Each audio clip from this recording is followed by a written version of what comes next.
ભારત વર્ષની અંદર માત્ર ધરણાથી આપણે આજે શરૂઆત કરી। આ કાયદાની એક વિટંબણા એવી છે કે ભારતમાં ઘણા બધા રાજ્યો એવા છે કે જ્યાં હિન્દુઓને એક અલગ ધર્મ તરીકે બતાવવામાં આવ્યા છે, તો 60% વસ્તી ત્યાં 34% વસ્તી હિન્દુઓની સલાહકારો અને જેમની સલાહ દ્વારા કાયદો થઈ રહ્યો છે, તો આ એક હિન્દુ સમાજના અવાજને દબાવવાનો અને આને આપણે વિરોધ કર્યો। એ જ મારી આજના પ્રસંગે આપ સૌને નમ્ર પ્રાર્થના। અસ્તુ, ધન્યવાદ। ભારત માતા કી જય છે। અને મત માટે આ દેશના હિન્દુઓને જો બલિ ચડાવવામાં આવતા હોય તો હિન્દુ કોઈ પણ સંજોગોમાં એને સ્વીકાર હિન્દુ બહુમતીમાં હોવા છતાં આ કાળા કાયદો લાવી અને મુસ્લિમોને ખુશ કરી પૂજ્ય અખિલેશજી મહારાજને વિનંતી કરી રામ જય રામ જય જય રામ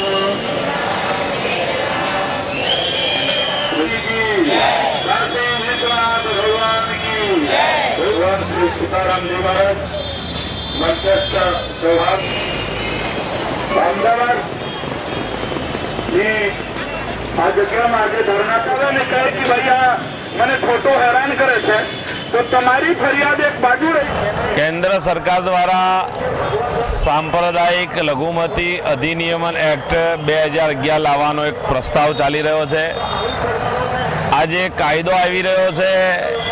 એ નેશનલ એડવાઇઝર કમિટી કે જેના અધ્યક્ષ સ્થાને શ્રીમતી સોનિયા ગાંધીજી છે, આ એક એવો કાયદો છે કે લઘુમતી સમાજની કોઈ લાગણી દુભાય અને મારા જેવો કોઈ સાધુ સંત પ્રવચન કરતો હોય અને સાચી વાત જનતાની આગળ રજૂ કરતો હોય અને કોઈ લઘુમતીની વાત ખોટી લાગે અને જો મારી સામે ફરિયાદ કરે તો તુરંત મારી ધરપકડ થાય। લઘુમતી ફરિયાદ કર્યા પછી એ છૂટો થઈ જાય, પણ મારે નિર્દોષ કઈ રીતે થવું એ મારે પ્રૂવ કરવું પડે। બીજી વસ્તુ એ છે કે સમૂહની જે વાત કરી છે એમાં જાતિવાદી તોફાનો, કોમવાદી તોફાનો અને લઘુમતી એક્ટનો જે ઉલ્લેખ છે, તો આમાં તો ઘણી જગ્યાએ એવું થશે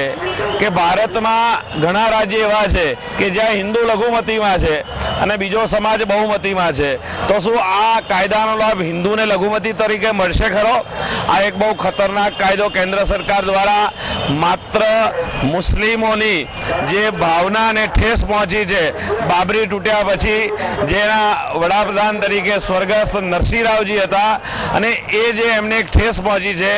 એ ઠેસની લાગણી કઈ રીતે ફરીથી એ લોકો પ્રાપ્ત કરી શકે, એના માટે આ એક આગામી યુપીનું ઇલેક્શન અને લોકસભાના જે ઇલેક્શન આગામી છે એમાં મત મેળવવા માટેનું એક આ ષડયંત્ર કેન્દ્ર સરકાર દ્વારા થઈ રહ્યું। આ બહુ સ્પષ્ટ કાયદો છે, કારણ કે આની અંદર જે લોકો સલાહકાર છે, તિસ્તા સેતરવાડ છે, સૈયદ સાબુદ્દીન, આ બધાનો ઇતિહાસ સમગ્ર ભારત વર્ષ જાણે છે કે કોમ્યુનલ રહ્યો છે અને એક જ ટાર્ગેટ છે કે આ દેશમાં હિન્દુઓ પોતાના હિત, હક અને અધિકાર માટે ન લડે અને જો અવાજ ઉઠાવે તો હિન્દુઓને જેલ થાય અને લઘુમતીઓને એની મજા મળે। આ એક હિન્દુ સમાજના અવાજને, હિન્દુ સમાજના અધિકારને